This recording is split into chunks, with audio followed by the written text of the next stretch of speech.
Hi, I'm Dylan Bachelet. Today I'm going to show you how to make brown butter chocolate chip cookies.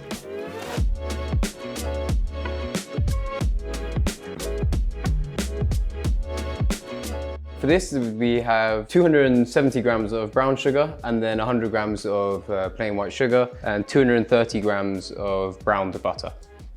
And this all goes into the stand mixer, and I'm just going to cream it together. So combine the butter and the sugar.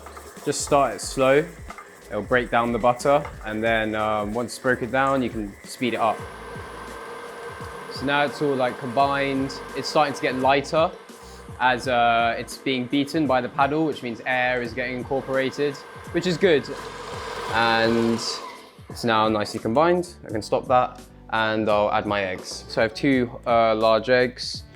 Just going to crack these into the bowl. And then these just go straight into here.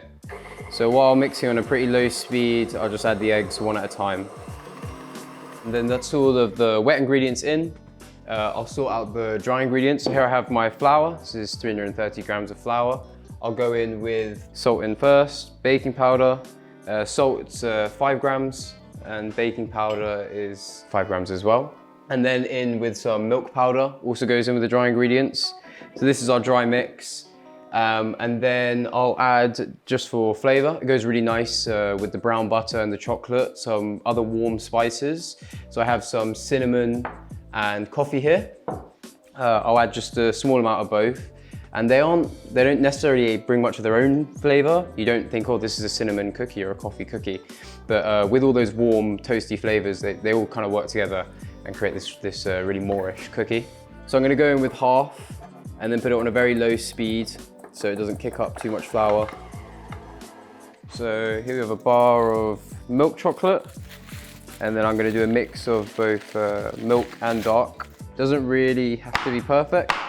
The irregular texture is nice, like that's what you want. You don't want it to all be uniform chunks of chocolate like this.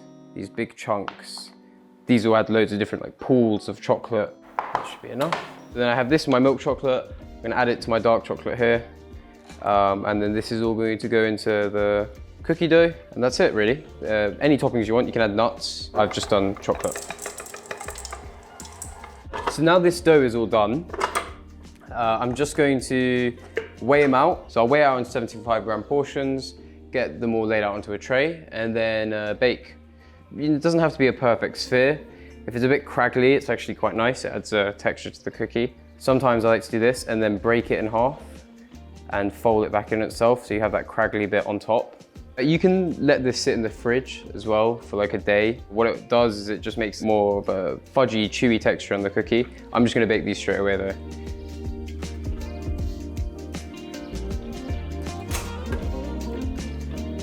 We're gonna bake them for about 15 to 20 minutes. Basically, because these are such large cookies and we're cooking at quite high temp, we're gonna crisp up the outside and the inside should be slightly soft and nice and chewy.